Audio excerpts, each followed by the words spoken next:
ಎಲ್ರಿಗೂ ನಮಸ್ಕಾರ. Welcome back our YouTube channel. ಇವತ್ತು ನಾನು ಏನು ವಿಡಿಯೋ ಮಾಡ್ತಾ ಇದ್ದೀನಿ ಅಂದರೆ ಬರ್ತ್ಡೇ ಬ್ಯಾಕ್ ಪ್ಯಾಕಿಂಗ್ ಅಂತ ಹೇಳಿಬಿಟ್ಟು ಒಂದು ವಿಡಿಯೋ ಮಾಡೋಣ ಅಂತ ಅಂದ್ಕೊಂಡು ಮಾಡ್ತಾಯಿದ್ದೀನಿ. ಏನು ಬರ್ತ್ಡೇ ಇದು, ಯಾರ್ದು ಬರ್ತ್ಡೇ ಅಂತ ಕೇಳೋದಾದರೆ ನನ್ನ ಮಗಂದು ಬರ್ತ್ಡೇ, 1 ವರ್ಷದ ಬರ್ತ್ಡೇ ಮಾಡ್ತಾಯಿದ್ದೀವಿ. ಅದು ಮೇಲ್ಕೋಟೆಯಲ್ಲಿ ದೇವಸ್ಥಾನದಲ್ಲಿ ಮಾಡ್ತಾ ಇರೋದು ಬರ್ತ್ಡೇನ. ಸೊ ಅಷ್ಟು ದೂರ ಹೋಗುವಾಗ ಪ್ರತಿಯೊಂದು ಸಾಮಾನು ನಮ್ಗೆ ಏನೇನು ಬೇಕು, ಅವಶ್ಯಕತೆ ಇದೆ ಅದನ್ನೆಲ್ಲನೂ ಒಂದು ಬ್ಯಾಗ್ನಲ್ಲಿ ಇವಾಗಲೇ ಪ್ಯಾಕ್ ಮಾಡಿ ಇಟ್ಕೊಂಡ್ರೆ ಒಳ್ಳೆಯದು. ಆಮೇಲೆ ಅಲ್ಲಿಗೆ ಹೋಗ್ಬಿಟ್ಟು ಅದು ಸಿಕ್ಕಲಿಲ್ಲ ಅಂತ ಹೇಳಿದ್ರೆ ನಮಗೆ ತುಂಬ ಇರಿಟೇಷನ್ ಆಗುತ್ತೆ, ಮತ್ತು ರೆಡಿ ಆಗ್ಲಿಕ್ಕೆ ಆಗೋದಿಲ್ಲ ಅಂತ ಹೇಳ್ಬಿಟ್ಟು ಇವಾಗಲೇ ಬ್ಯಾಗ್ನ ಪ್ಯಾಕ್ ಮಾಡಿ ಇಟ್ಕೊಳ್ಳೋಣ ಅಂತ ಹೇಳಿಬಿಟ್ಟು ಮಾಡ್ತಾಯಿದ್ದೀನಿ.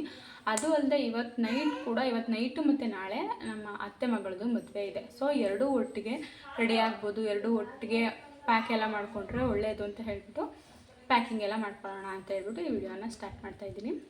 ಫಸ್ಟಾಗಿ ನನ್ನ ಪಾಪದು 1 ವರ್ಷದ ಬರ್ತ್ಡೇ, ರಿಶ್ವಿಕ್ ನಿರಂಜನ್ ಅಂತ ಅಲ್ವಾ ಪಾಪನೇನು. ಸೊ ಬರ್ತ್ಡೇ ಮತ್ತು ಅದ್ರ ಪಾಪುಗೆ ಇನ್ನೂ ದೇವ್ರ ಹೆಸರೆಲ್ಲ ಕಟ್ತಾರಲ್ವ, ಆ ಹೆಸರನ್ನೇ ಇನ್ನೂ ಕಟ್ಟಿಲ್ಲ. ಸೊ ಬರ್ತ್ಡೇ ಪ್ಯಾಕ್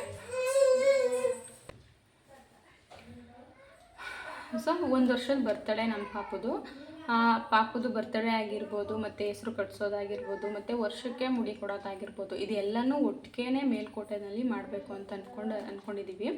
ಎಲ್ಲನೂ ಒಟ್ಟಿಗೆ ಮಾಡೋದ್ರಿಂದ ತುಂಬಾ ಸಾಮಾನು ಬೇಕಾಗುತ್ತೆ. ಅಂದರೆ ನಾವು ರೆಡಿಯಾಗಿರೋದಾಗಿರ್ಬೋದು, ಪಾಪುಗೆ ಬಟ್ಟೆ ಇಡ್ಬೋದು, ಎಲ್ಲನೂ ಒಟ್ಟಿಗೆ ಪ್ಯಾಕ್ ಮಾಡಿ ಇಟ್ಕೊಳ್ಳೋಣ ಅಂತ ಹೇಳ್ಬಿಟ್ಟು ವಿಡಿಯೋನ ಸ್ಟಾರ್ಟ್ ಮಾಡ್ತಾಯಿದ್ದೀವಿ. ಮೇಲ್ಕೋಟೆಯಲ್ಲಿ ಯಾಕೆ ಮಾಡ್ತಿರೋದು ಅಂತಂದರೆ ನಮ್ಮ ಅಜ್ಜಿ ಹರಕೆ ಮಾಡ್ಕೊಂಡಿದ್ರಂತೆ, ಪಾಪು ಏನಾದರೂ ಹುಟ್ಟಿದ್ರೆ ಮೇಲ್ಕೋಟೆಯಲ್ಲೇ ಮುಡಿ ಕೊಡಿಸ್ತೀನಿ, ಮೇಲ್ಕೋಟೆಯಲ್ಲೇ ಬರ್ತ್ಡೇ ಮಾಡೋದು, ಮತ್ತು ಮೇಲ್ಕೋಟೆಯಲ್ಲೇ ಹೆಸರೆಲ್ಲ ಕಟ್ಸೋದು ಅಂತ ಹೇಳ್ಬಿಟ್ಟು ಹರಕೆ ಮಾಡ್ಕೊಂಡಿದ್ರು. ಸೊ ಅವ್ರು ಹರಕೆ ಮಾಡ್ಕೊಂಡಿದ್ರಲ್ಲ ಅಂತ ಹೇಳ್ಬಿಟ್ಟು ನಾವು ಸರಿ ಅಲ್ಲೇ ಮಾಡೋಣ ಅಂತ ಅಂದ್ಕೊಂಡಿದ್ವಿ. ನಮ್ಮ ಫ್ಯಾಮಿಲಿನಲ್ಲಿ ಅಂದರೆ ಈಗ ನಮ್ಮ ಅಪ್ಪನ ಕಡೆ ಫ್ಯಾಮಿಲಿನಲ್ಲಿ ಯಾರೂ ಕೂಡ ಮೇಲ್ಕೋಟೆನ ನೋಡಿಲ್ಲ ಇದುವರೆಗೂ. ಇನ್ಫ್ಯಾಕ್ಟ್ ಮದುವೆಯಾಗಿ 3 ವರ್ಷ ಆಯಿತು, ನಾನು ಕೂಡ ಮೇಲ್ಕೋಟೆನ ನೋಡಿಲ್ಲ. ನಮ್ಮ ಮನೆ ದೇವರಾಗಿದ್ರೂ ನಾನು ಮೇಲ್ಕೋಟೆನ ಇದುವರೆಗೂ ನಾನು ನೋಡೇ ಇಲ್ಲ.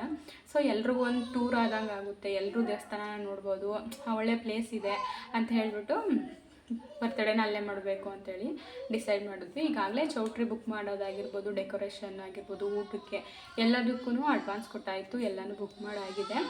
ಏನಿದ್ರು ನವಂಬರ್ 1ನೇ ತಾರೀಕು ಈ ವರ್ಷ, ಅಂದರೆ ಇನ್ನು 15 ದಿನಕ್ಕೆ ನಮ್ಮ ಪಾಪದು ಬರ್ತ್ಡೇ. ಅವನು ಹುಟ್ಟಿದ್ದು ಅಕ್ಟೋಬರ್ 31ಗೆ. ಅಂದರೆ ಬರ್ತ್ಡೇನ 1 ದಿನ ಅಥವಾ 2 ದಿನ ಹೆಚ್ಚಿಸ್ಕೊಂಡು ಮಾಡಬೇಕು ಅಂತ ಹೇಳ್ತಾರಲ್ವ. ಸೊ ಅದಕ್ಕೆ 1 ದಿನ ಹೆಚ್ಚಿಸ್ಕೊಂಡು ಮಾಡೋದ ಅಂತ ಹೇಳ್ಬಿಟ್ಟು ತೀರ್ಮಾನ ಮಾಡಿದ್ವಿ. ಮೇಲ್ಕೋಟೆಯಲ್ಲಿ ಹೇಗೆ ಅಂದರೆ ಶನಿವಾರನೇ ಪೂಜೆ ಮಾಡೋದಲ್ವ, ಅಲ್ಲಿರೋದು ಚೆಲುವನಾರಾಯಣ ಸ್ವಾಮಿ ದೇವರಲ್ವ.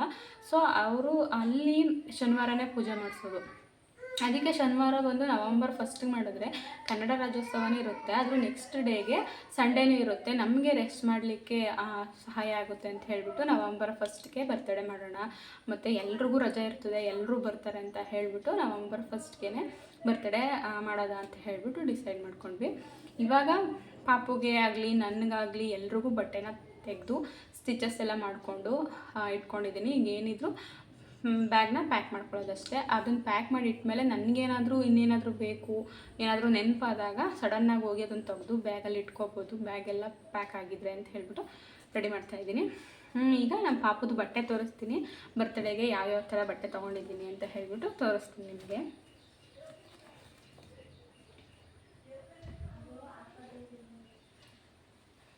ಫಸ್ಟ್ ಬಂದು ನಮ್ಮ ಪಾಪದು ಈ ಡ್ರೆಸ್, ಇದು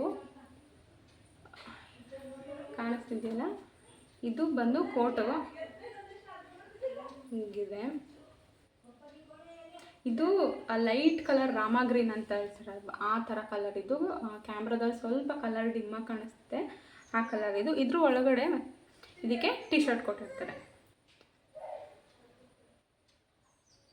ಇದು ಟೀ ಶರ್ಟ್ ಒಳಗಡೆ ಈ ಕೋಟ್ನ ಹಾಕೊಳ್ಳೋದು. ಇದ್ರ ಜೊತೆಗೇ ಇದಕ್ಕೆ ಪ್ಯಾಂಟ್ನ ಕೊಟ್ಟಿರ್ತಾರೆ. ಇದು ಸ್ವಲ್ಪ ಉದ್ದ ಆಗೋಯ್ತು. ಸೊ ಈ ಪ್ಯಾಂಟು ಈ ಥರ ಕೊಟ್ಟಿರ್ತಾರೆ ನೋಡಿ.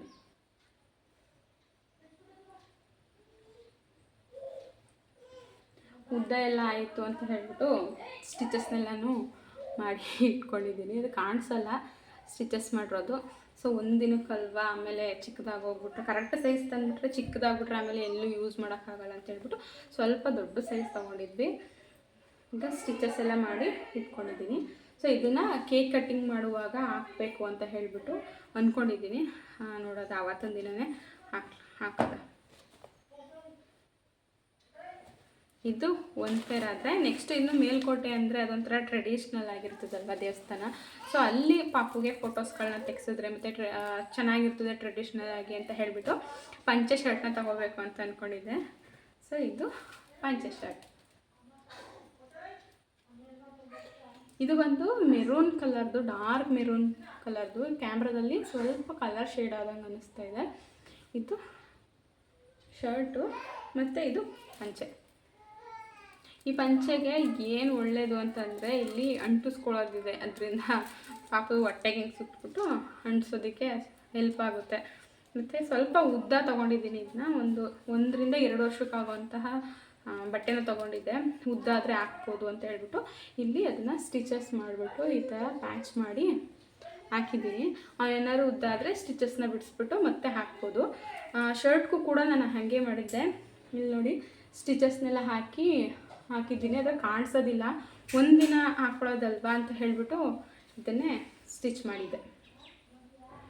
ಇದು ಬಂದು ಮೇಲ್ಕೋಟೆಯಲ್ಲಿ ಒಂದು ಕೇಕ್ ಕಟಿಂಗ್ಸ್ ಎಲ್ಲ ಆದಮೇಲೆ ಮುಗಿದ್ಮೇಲೆ ಫ್ರೀ ಇರ್ತಾರಲ್ಲ ಆ ಟೈಮಲ್ಲಿ ಹೋಗಿ ಮೇಲ್ಕೋಟೆಯಲ್ಲಿ ತುಂಬ ಪ್ಲೇಸಸ್ ಇದೆ ಅಲ್ವಾ, ಅಲ್ಲಿ ಫೋಟೋಸ್ನ ತೆಕ್ಕೊಳ್ಳೋಣ ಅಂತ ಹೇಳಿಬಿಟ್ಟು ಈ ಡ್ರೆಸ್ನ ತೊಗೋತಾ ಇದ್ದೀನಿ. ಇನ್ನೂ 2-3 ಡ್ರೆಸ್ನ ತೊಗೋಬೇಕು. ಅಲ್ಲಿ ಅವನಿಗೆ ಬೆಳಗ್ಗೆ ಒಂದು 6 ಗಂಟೆ 7 ಗಂಟೆಗೆಲ್ಲ ಹೆಸ್ರು ಕಳಿಸ್ತಾರಲ್ವ, ಆವಾಗ ಹಾಕ್ಲಿಕ್ಕೆ ಅಂತ ಹೇಳ್ಬಿಟ್ಟು ಒಂದು ಡ್ರೆಸ್ ತೊಗೊಂಡಿದ್ದೀನಿ. ಅದು ಅತ್ತೆ ಮನೇಲಿದೆ.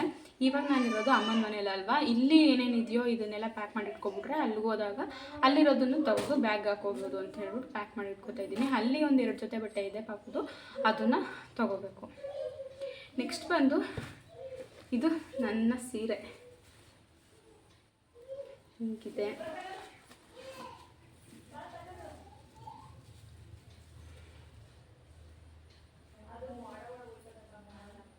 ಹೇಗೆ ಕಾಣಿಸ್ತಿದೆ? ಇದು ಬಂದು ಒಂಥರ ಮೆರೂನ್ ಕಲರು ಮತ್ತು ಪರ್ಪಲ್ ಕಲರು ಎರಡೂ ಮಿಕ್ಸ್ ಆಗಿರೋ ಕಲರ್ ಇದು. ಇದು ಬಂದು ರಾಮ ಗ್ರೀನ್ ಕಲರ್ದು ಬಾರ್ಡರ್ ಬಂದಿದೆ. ಸೊ ಪೂರ್ತಿ ಸ್ಯಾರಿ ಸೇಮ್ ಇದೆ, ಡಿಸೈನು ಏನು ಚೇಂಜಸ್ ಇಲ್ಲ, ಫುಲ್ ಸೇಮ್ ಡಿಸೈನ್ ಇದೆ. ಇಲ್ಲಿ ಅದೇ ಕುಚ್ಚು ಬಂದಿದೆ. ಇದು ಬಂದು ಪಲ್ಲು ನೋಡಿ ಸೇಮ್ ರಾಮ ಗ್ರೀನ್ ಕಲರ್. ಇದು ಈ ಸೀರೆನೇ ನಾನು ಯಾಕೆ ತೊಗೊಂಡೆ ಅಂದರೆ ನಮ್ಮ ಪಾಪುಗೆ ಅಲ್ಲಿ ನಾನು ಪದೇ ಸೀರೆ ಅಂತೂ ಚೇಂಜ್ ಮಾಡ್ಲಿಕ್ಕೆ ಆಗೋದಿಲ್ಲ ಅಂತ ಹೇಳ್ಬಿಟ್ಟು ಈ ಕಡೆ ಪಂಚೆ ಶರ್ಟ್ಗೂ ಮ್ಯಾಚ್ ಆಗೋ ಥರ ಇರಬೇಕು, ಈ ಕಡೆ ಅವನಿಗೆ ಕೋಟ್ ಹಾಕಿದಾಗಲೂ ಅದಕ್ಕೂ ಮ್ಯಾಚ್ ಆಗೋ ಥರ ಇರಬೇಕು ಅಂತ ಹೇಳ್ಬಿಟ್ಟು ಎರಡಕ್ಕೂ ಮ್ಯಾಚ್ ಆಗಲಿ ಅಂತ ಹೇಳ್ಬಿಟ್ಟು ಈ ಸೀರೆನ ತೊಗೊಂಡಿದ್ದೀನಿ. ನೋಡಿ ಈ ಡ್ರೆಸ್ಗೂ ಮ್ಯಾಚ್ ಆಗ್ತಿದೆ. ಮತ್ತು ಈ ಡ್ರೆಸ್ಗೂ ಮ್ಯಾಚ್ ಆಗ್ತಿದೆ. ಎರಡಕ್ಕೂ ಮ್ಯಾಚ್ ಆಗಬೇಕು ಅಂತ ಹೇಳ್ಬಿಟ್ಟು ಹಿಂಗೆ ತೊಗೊಂಡಿದ್ದೀನಿ. ನಮ್ಮ ಮನೆಯವ್ರಿಗೂ ಕೂಡ ಸೇಮ್ ಹಿಂಗೇನೆ, ಅವ್ರಿಗೆ 2 ಸೀರೆ ಎರಡಕ್ಕೂ ಮ್ಯಾಚ್ ಆಗಬೇಕು, 2 ಬಟ್ಟೆಗೂ ಮ್ಯಾಚ್ ಆಗಬೇಕು. 3 ಜನ ಒಂದೇ ಥರ ಡ್ರೆಸ್ ಹಾಕ್ಕೊಳ್ಳೋಣ, 3 ಒಂದೇ ಥರ ಕಲರ್ ಇರೋ ಥರ ಹಾಕ್ಕೊಳ್ಳೋಣ ಅಂತ ಹೇಳ್ಬಿಟ್ಟು ತೊಗೊಂಡಿದ್ದೀವಿ ಇದೇ ಥರ. ನೆಕ್ಸ್ಟು ಇದ್ರ ಬ್ಲೌಸ್ ಬಂದು ಈ ಥರ ಸಿಂಪಲಾಗಿ ಹೊಲಿಸಿರೋದು. ಇದು ಬಂದು ಹ್ಯಾಂಡ್ ವರ್ಕ್ ಮಾಡಿರೋಂಥದ್ದು. ನೋಡ್ತಿದ್ರಲ್ಲ, ಈ ಥರ ಹ್ಯಾಂಡ್ ವರ್ಕ್ ಮಾಡಿಸಿದ್ದೀನಿ. ಇವಾಗಿನ ಇದರಲ್ಲಿ ಏನಂದರೆ ಸೀರೆ ತೊಗೊಳೋದ್ಕಿಂತ ಹೆಚ್ಚಾಗಿ ಬ್ಲೌಸ್ ಹೊಲಿಸೋದೇ ಒಂದು ಕಷ್ಟ ಆಗೋಗಿದೆ. ಅಷ್ಟು ರೇಟ್ ಹೇಳ್ತಾರೆ. ಯಾವ ಡಿಸೈನ್ ತೋರಿಸಿದ್ರು 2000 3000 ಎಲ್ಲ ಜಾಸ್ತಿ ಆಗೋಗಿದೆ ಅಂತ ಅನಿಸುತ್ತೆ. ಇದನ್ನೆಲ್ಲ ನೋಡಿದ್ರೆ ನಾವೇ ಸ್ಟಿಚಿಂಗ್ನ ಕಲ್ತ್ಕೋಬೇಕು, ನಾವೇ ಹ್ಯಾಂಡ್ ಎಂಬ್ರಾಯ್ಡಿಂಗ್ ಮಾಡೋದನ್ನ ಕಲ್ತ್ಕೋಬೇಕು ಅಂತ ಅನಿಸ್ಬಿಟ್ಟಿದೆ. ನೋಡ್ತಿದ್ದೀರಲ್ಲ, ಈ ಥರ ಫ್ರಂಟ್ ಬಂದು ಈ ಥರ ವಿ ಶೇಪಲ್ಲಿ ಇಡ್ಸ್ಕೊಂಡಿದ್ದೀನಿ. ಇಲ್ಲಿ ಸ್ಲೀವ್ಸ್ ಹತ್ರ ಸಣ್ಣ ಡಾಟ್ಸ್ ಥರ ಇಟ್ಟಿದ್ದಾರೆ, ಫ್ಲವರ್ ಥರ.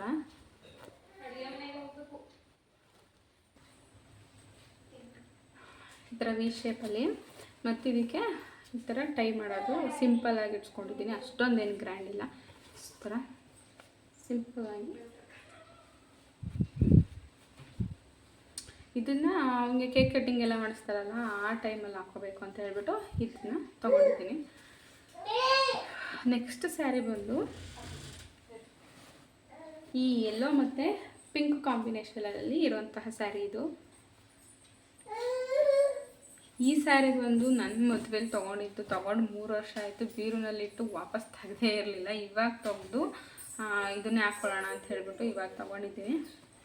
ಸುಮ್ಮನೆ ತಗೊಂಡು ಬೀರಲ್ಲಿ ಇಡೋದೇ ಆಯಿತು. ಬ್ಲೌಸ್ ಮಾತ್ರ ಸ್ಟಿಚಸ್ ಅಂತೂ ಮಾಡಿಸ್ತಾ ಇಲ್ಲ, ಅಷ್ಟು ರೇಟ್ ಹೇಳ್ತಾರೆ ಇವಾಗ ಸ್ಟಿಚಸ್ ಮಾಡಲಿಕ್ಕೆ. ಯೆಲ್ಲೋ ಮತ್ತು ಪಿಂಕ್ ಕಾಂಬಿನೇಷನಲ್ಲಿರೋಂತಹ ಸ್ಯಾರಿ ಇದು ಸ್ವಲ್ಪ ಕಾಟನ್, ಸೆಮಿ ಕಾಟನ್ ಅಂತಾರಲ್ಲ ಆ ಥರ ಇದೆ. ಫುಲ್ಲು ಡಾರ್ಕು ಎಲ್ಲ ಇದೆ. ವಿಡಿಯೋದಲ್ಲಿ ಸ್ವಲ್ಪ ಲೈಟ್ ಕಲರ್ ಕಾಣಿಸ್ತಾ ಇದೆ ಅನ್ಕೋತೀನಿ. ಈ ಥರ ಬ್ಲೌಸ್ ಸಾರಿ ಇದು ಬಂದು ಫುಲ್ಲು ಡಾರ್ಕ್ ಪಿಂಕಲ್ಲಿ ಫುಲ್ಲು ಇದೆ, ಚೆನ್ನಾಗಿ ಕಾಣಿಸುತ್ತೆ. ಈ ಸ್ಯಾರಿ ಬಂದು ನಾನು ಪಾಪುಗೆ ಹೆಸರು ಕಳಿಸ್ತೀವಲ್ಲ ಬೆಳಗಿನ ಜಾವ ಅಂತ ಹೇಳಿದ್ನಲ್ಲ, ಆ ಟೈಮ್ನಲ್ಲಿ ಹಾಕೋಬೇಕು ಅಂತ ಹೇಳ್ಬಿಟ್ಟು ಇದನ್ನು ತಗೋತಾ ಇದ್ದೀನಿ. ತುಂಬ ಚೆನ್ನಾಗಿದೆ, ತುಂಬ ಲೈಟ್ ವೆಯ್ಟ್ ಆಗಿದೆ ಕೂಡ, ಅಷ್ಟು ಹೆವಿ ಅಂತ ಅನಿಸೋದಿಲ್ಲ ಇದನ್ನು ಹಾಕೊಂಡು. ನೆಕ್ಸ್ಟು ಈ ಸ್ಯಾರಿಗೆ ಬ್ಲೌಸ್ ಬಂದು ಈ ಥರ ಇಡ್ಸಿದ್ದೀನಿ. ಈ ಥರ ಯು ಶೇಪ್ನಲ್ಲಿ ಲೈಟಾಗಿ ಒಂದು ಲೇಸ್ ಅಷ್ಟೇ ಇಟ್ಟಿರೋದು, ಅಷ್ಟು ಗ್ರ್ಯಾಂಡಾಗಿ ಏನು ಅನಿಸಿಲ್ಲ, ಸಿಂಪಲ್ಲಾಗಿ ಇರಲಿ ಅಂತ ಹೇಳ್ಬಿಟ್ಟು ಯು ಶೇಪಲ್ಲಿ ಹೊಲಿಸಿದ್ದೀನಿ. ಮತ್ತು ಸ್ಲೀವ್ಗೆ ಈ ಥರ ಬಾರ್ಡರ್ನ ಈ ಥರ ಉದ್ದಕ್ಕೆ ಇಡ್ಸ್ಕೊಂಡಿದ್ದೀನಿ. ಈ ಥರ ಚೆನ್ನಾಗಿ ಕಾಣಿಸುತ್ತೆ ಇದು ಹಾಕ್ದಾಗ ವೇರ್ ಮಾಡಿದಾಗ. ಫ್ರಂಟ್ ಬಂದು ನಾರ್ಮಲ್ಲಾಗಿ ಯು ಶೇಪಲ್ಲಿ ಇಟ್ಕೊಂಡಿದ್ದೆ. ಒಂದು ನಿಮಿಷ.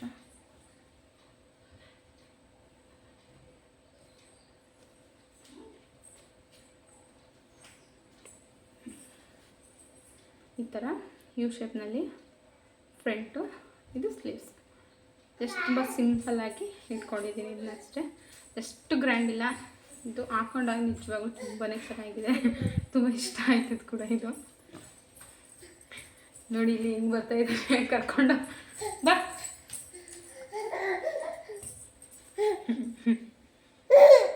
ಇಲ್ಲಿ ಹಾಯ್ ಮಾಡು, ಹಾಯ್. ಯಾರದು ಹಾಯ್ ಮಾಡು, ಸ್ಮೈಲ್. ಕ್ಯಾಮ್ರಾ ಬೇಡ, ಅದು ಬೇಡ ಕ್ಯಾಮ್ರಾ. ನಿಮ್ಗೆ ಹಿಂಗೆ ಸ್ಟ್ಯಾಂಡ್ ಹಾಕ್ಕೊಂಡು ಕ್ಯಾಮ್ರಾ ಅಲ್ಲಿ ವಿಡಿಯೋ ಏನಾದರೂ ಮಾಡ್ತಾಯಿದ್ರೆ ಓಡ್ ಬಂದ್ಬಿಡ್ತಾನೆ ಎಲ್ಲೇ ಇದ್ರು ಅಲ್ಲ ಪಾಪ. ನೋಡಲ್ಲಿ ಕರಿ ಯಾರದು?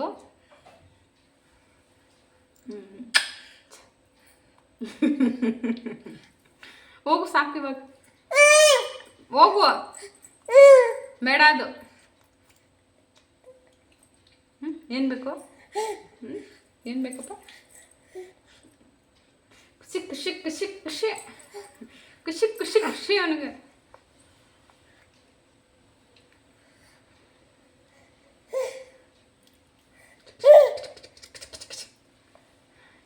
ನೀನು 15 ದಿನಕ್ಕೆ ಕೂದಲು ಇರೋದೇ ಇಲ್ಲ, ಎಲ್ಲ ಬುಂಡೆ ಬುಂಡೆ ಆಗಿರುತ್ತೆ. ಬುಂಡೆ ಬುಂಡೆ ಅಂತ ಹೋಗು ಸಾಕು ಇವಾಗ.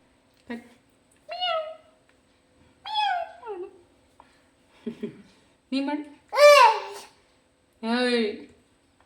ಕೂಗು ಅವ್ರನ್ನ.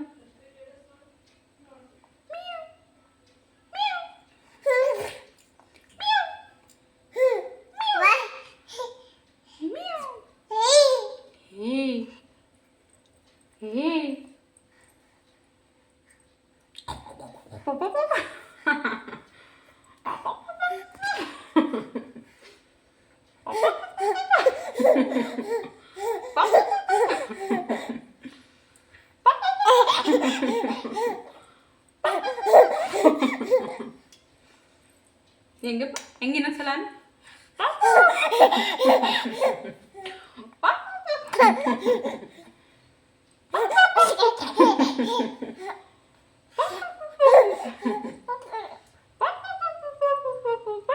ಸಾಕು.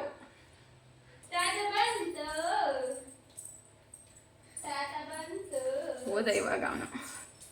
ನಮ್ಮ ಅಪ್ಪ ಬಂತು ಅಂತ ಹೇಳ್ಬಿಟ್ರೆ ಎಲ್ಲಿದ್ರು ಬೆದ್ನೋ ಅಂತ ಓಡ್ತಾ ಇರೋದು. ಇದಿಷ್ಟು ನಾನು ತಗೊಳ್ಳೋಂಥದ್ದು ಆಗಿರ್ಬೋದು, ಪಾಪುಗೆ ಅಂತ ಇಟ್ಕೊಂಡಿರೋಂಥ ಸ್ಯಾರಿ ಮತ್ತು ಡ್ರೆಸ್ ಆಯಿತು. ಇದಿಷ್ಟು ಬಂದು ನನ್ನ ಸೀರೆ ಮತ್ತು ಪಾಪುಗೆ ಬಟ್ಟೆ ಆಯಿತು. ನಮ್ಮ ಮನೆಯವ್ರ ಬಟ್ಟೆ ಅಲ್ಲಿ ಅವ್ರಿಗೆ ಗೊತ್ತಲ್ವಾ, ಒಂದು ಶರ್ಟ್ ಮತ್ತು ಪ್ಯಾಂಟ್ ಅಷ್ಟೇ ಅವ್ರದ್ದು. So same Rama green shirt ಮತ್ತು ಬ್ಲ್ಯಾಕ್ ಪ್ಯಾಂಟ್ ಅಷ್ಟೇ ಅವ್ರದ್ದು. ಸೊ ಅದೊಂದು ತೆಗೆದು ಬ್ಯಾಗ್ ಹಾಕೋತಾ ಇದ್ದೀನಿ. ಇವಾಗ ಈ ಸೀರೆ ಎಲ್ಲನೂ ನೀಟಾಗಿ ಪಿನ್ ಮಾಡಿ ಐರನ್ ಮಾಡಿ ಬ್ಯಾಗ್ ಹಾಕಿ ಪ್ಯಾಕ್ ಮಾಡಬೇಕು. ಇವಾಗಲೇ ಯಾಕೆ ಪಿನ್ ಮಾಡಿ ಇಟ್ಕೊಬಿಟ್ರೆ ನನಗೆ ಅಲ್ಲಿ ಗಡಿಬಿಡಿಲಿ ಸೀರೆನ ಹಾಕೊಳ್ಳೋಕ್ಕೆ ಈಸಿ ಆಗುತ್ತೆ. ಮತ್ತು ಅಲ್ಲಿ ಕಷ್ಟ ಸೀರೆ ಉಟ್ಕೊಳ್ಳೋದು, ಪಾಪುನು ನೋಡಿಕೊಂಡು ಸೀರೆ ಹಾಕೊಳ್ಳೋದು ಅಂದರೆ ಕಷ್ಟ ಇರ್ತದೆ. ಸೊ ಅದರಿಂದ ಇಲ್ಲೇ ಪಿನ್ ಮಾಡಿ ಎಲ್ಲನೂ ಇಟ್ಕೊಂಡು ಅಲ್ಲೋಗಿ ಸುಮ್ಮನೆ ಹಿಂಗೆ ಹಾಕ್ಕೊಳ್ಳೋದು, ಹಿಂಗೆ ಸಿಗಿಸ್ಕೊಂಡು ಹೋಗ್ಬಿಟ್ರೆ ತುಂಬಾ ಈಸಿ ಆಗಿಬಿಡುತ್ತೆ. ಇನ್ನು ಸಂಜೆಗೆ ನಮ್ಮ ಅತ್ತೆ ಮಗಳು ಮದುವೆ ಇತ್ತು ಅಂತ ಹೇಳಿದ್ನಲ್ವಾ, ಸೊ ಅದಕ್ಕೆ ರೆಡಿಯಾಗಿ ಹೊರಡ್ತಾ ಇದ್ವಿ. ಚೌಟ್ರಿ ಇರೋದು ನಮ್ಮ ಊರಿನ ಪಕ್ಕದಲ್ಲೇ, ಅಂದರೆ ನಮ್ಮ ಮನೆಯಿಂದ ಆ ಚೌಟ್ರಿಗೆ 2 ಕಿಲೋಮೀಟ್ರ್ ದೂರ ಆಗುತ್ತೆ. ನನ್ನ ಮದುವೆ ಆಗಿತ್ತಲ್ಲ, ಸೇಮ್ ಅದೇ ಚೌಟ್ರಿಲೇ ಮದುವೆ ನಡೀತಾ ಇರೋದು ಇವಾಗ. ನಾನಿಲ್ಲಿ ನನ್ನ ಸೀಮಂತದ ಸೀರೆನ ಹಾಕ್ಕೊಂಡು ಫುಲ್ ರೆಡಿಯಾಗಿ ಹೋಗ್ತಾ ಇದ್ದೀನಿ. ನಮ್ಮ ಪುಟಾಣಿಗಂತೂ ತುಂಬಾ ಖುಷಿ. ಅವನ್ನ ಆಚೆ ಕರ್ಕೊ ಹೋಗೋದು ಅಂದರೆ ಅವ್ನಿಗೆ ತುಂಬಾ ಇಷ್ಟ. ಅದರಲ್ಲೂ ಕಾರಲ್ಲಿ ಓಡಾಡೋದು ಅಂದರೆ ಇನ್ನೂ ಇಷ್ಟ ಅಂತಲೇ ಹೇಳ್ಬೋದು. ತುಂಬಾ ಖುಷಿಯಿಂದ ಎಲ್ಲರೂ ಹೊರಟ್ವಿ. ಫೈನಲಿ ಚೌಟ್ರಿನ ಬಂತು. ಚೌಟ್ರಿ ತುಂಬಾ ಹತ್ರ ಇರೋದ್ರಿಂದ ನಾವು ಸ್ವಲ್ಪ ಲೇಟಾಗೆ ಹೊರಟಿದ್ವಿ. ಅಷ್ಟರಲ್ಲಿ ನಮ್ಮ ಅಪ್ಪ ಅಮ್ಮ ನಮಗಿಂತ ಮುಂಚೆನೇ ಹೋಗಿದ್ದರು. ನಾನು ಪಾಪುಗೆ ಊಟ ತಿನ್ನಿಸ್ಕೊಂಡು ನಾನು ರೆಡಿಯಾಗಿ ಅವನಿಗೆ ರೆಡಿ ಮಾಡಿ, ನಮ್ಮ ಮನೆಯವ್ರು ಬಂದು ಬೆಂಗಳೂರಿಂದ ಬರಬೇಕಿತ್ತಲ್ವ, ಅದರಿಂದ ಸ್ವಲ್ಪ ಲೇಟಾಯಿತು. ಸರಿ ಅಂತ ಹೊರಟ್ವಿ. ನಾನಿಲ್ಲಿ ಪಾಪುಗೆ ಚಪ್ಪಲಿ ತೊಗೊಂಡಿದ್ದೆ, ಶೂ ತೊಗೊಂಡಿದ್ದೆ ಅಂತ ಹೇಳಿದ್ನಲ್ಲ, ಈ ಡ್ರೆಸ್ಗೆ ಶೂ ಮ್ಯಾಚ್ ಆಗುತ್ತೆ ಅಂತ ಹೇಳ್ಬಿಟ್ಟು ಶೂನ ಹಾಕ್ಕೊಂಡಿದ್ದೆ. ಅವನಿಗೆ ಫುಲ್ಲು ಖುಷಿ. ಆ ರೋಡಲ್ಲಿ ಹೋಗ್ತಾ ಇರೋ ಕಾರು, ಬಸ್ಸು, ಸ್ಕೂಟ್ರ್ ಆಗಿರ್ಬೋದು ಎಲ್ಲನೂ ನೋಡ್ತಾ ಇದ್ದ. ಅವನ ಹೇರ್ ಸ್ಟೈಲೇ ನಂಗೆ ತುಂಬಾ ಇಷ್ಟ. ಅವನ ಕೂದಲು ಆದರೆ ಬರ್ತಡೇ ಆದಮೇಲೆ ಅವನ ಕೂದಲು ಒಟ್ಟಾಗುತ್ತೆ ಅನ್ನೋದೇ ಬೇಜಾರು. ನಾವಿಲ್ಲಿ ಬಂದಾಗ ಫುಲ್ಲು ಪಾಪುನ ಮಾತಾಡಿಸ್ಕೊಂಡು ಎಲ್ಲರೂ ಕೂತಿದ್ರು. ಮದುವೆ ಶಾಸ್ತ್ರಗಳೆಲ್ಲ ರೆಡಿಯಾಗಿತ್ತು. ಟೈಮ್ ಆಲ್ರೆಡಿ 9:30 10 ಗಂಟೆ ಆಗೋಗಿತ್ತು. ಸೊ ಊಟಕ್ಕೆ ಹೋಗ್ಬಿಡೋಣ, ಹೊಟ್ಟೆ ಹಸಿವಾಗ್ತಿದೆ ಅಂತ ಹೇಳಿಬಿಟ್ಟು ಊಟ ಮಾಡ್ಕೊಂಡು ಬರೋಣ ಅಂತ ಊಟಕ್ಕೆ ಹೋದ್ವಿ. ನಮ್ಮ ಪಾಪುಗಂತೂ ಆ ಟೇಬಲ್ ಮೇಲೆ ಕುತ್ಕೊಂಡು ಹೊಡೆದಾಗ ಟಪ್ ಟಪ್ ಅಂತ ಸೌಂಡ್ ಬರುತ್ತಲ್ಲ, ಅದಕ್ಕೆ ಇನ್ನೂ ಖುಷಿ ಅವನಿಗೆ. ಅದನ್ನೆಲ್ಲ ಹೊಡ್ಕೊಂಡು ಎಲ್ಲರ ಜೊತೆ ಮಾತಾಡಿಕೊಂಡು ಎಲ್ಲರ ಜೊತೆ ಕಿರ್ಚಾಡೋದು, ಕೂಗಾಡೋದು ಅಂದರೆ ಅದು ಏನು ಇಷ್ಟನೋ ಗೊತ್ತಿಲ್ಲ, ತುಂಬಾ ಕಿರ್ಚಾಡ್ತಾನೆ. ಇದನ್ನು ಏನಂತ ಕರಿಬೇಕು, ಇದು ಎನರ್ಜಿ ಜಾಸ್ತಿ ಇದೆ ಅಂತನೋ, ಯಾವಾಗಲೂ ಆ್ಯಕ್ಟಿವ್ ಇದ್ದಾನೆ ಅಂತನೋ ಏನೋ ಗೊತ್ತಿಲ್ಲ. ಒಟ್ಟಿನಲ್ಲಿ ಹೊಟ್ಟೆ ತುಂಬ ಊಟ ಮಾಡಿಕೊಂಡು ನೈಟ್ ಬಂದ್ವಿ. ಇನ್ನು ಬೆಳಗ್ಗೆಗೆ ಆಲ್ರೆಡಿ ಟೈಮ್ ಆಗೋಗಿತ್ತು. ನಾವೆದ್ದು ಪಾಪುಗೆ ರೆಡಿ ಮಾಡಿ ಅವನಿಗೆ ತಿನ್ನಿಸಿ ಅವನಿಗೆ ಊಟ ಮುಗಿಸ್ಕೊಂಡು ನಾವೆಲ್ಲ ರೆಡಿಯಾಗಿ ಹೋಗೋ ಅಷ್ಟರಲ್ಲಿ ಟೈಮ್ ಆಲ್ರೆಡಿ 10 ಆಗೋಗಿತ್ತು. ದಾರೆ ಇರೋದು 10:30ಗೆ. ಎಷ್ಟು ಬೇಗ ಆಗುತ್ತೋ ಅಷ್ಟು ಬೇಗ ಅಂತ ಹೇಳಿಬಿಟ್ಟು ರೆಡಿಯಾಗಿ ಹೋಗ್ತಾ ಇದ್ದೀನಿ. ನಾನಿಲ್ಲಿ ಗ್ರೀನ್ ಮತ್ತು ಬ್ಲ್ಯಾಕ್ ಸ್ಯಾರಿನ ಹಾಕ್ಕೊಂಡಿದ್ದೆ. ಅದಕ್ಕೆ ನಿಮಗೆ ಮೇಕಪ್ ವಿಡಿಯೋ ಅಥವಾ ಇದ್ರ ವಿಡಿಯೋ ಮಾಡೋಣ ಅಂತ ಅಂದ್ಕೊಂಡಿದ್ದೆ, ಗೆಟ್ ರೆಡಿ ವಿತ್ ಮೀ ಅಂತ ಹೇಳಿಬಿಟ್ಟು. ಆದರೆ ಟೈಮೇ ಸಾಕಾಗಲಿಲ್ಲ. ಸರಿ ಅಂತ ಹೊರಟ್ವಿ. ನಮ್ಮ ಪಾಪು ಅಲ್ಲಿ ಬೆಂಗಲ್ ಬಂಗಾರಿ ಅಂತ ಹಾಡ ಬರ್ತಿತ್ತಲ್ವ, ಸೊ ಡ್ಯಾನ್ಸ್ ಮಾಡ್ಕೊಂಡು ಕೂತಿದ್ದಾನೆ. ಇಷ್ಟೆಲ್ಲ ಮುಗಿಸ್ಕೊಂಡು ನಾವು ಮದುವೆ ಮುಗಿಸ್ಕೊಂಡು ಮನೆಗೆ ಹೊರಟ್ವಿ.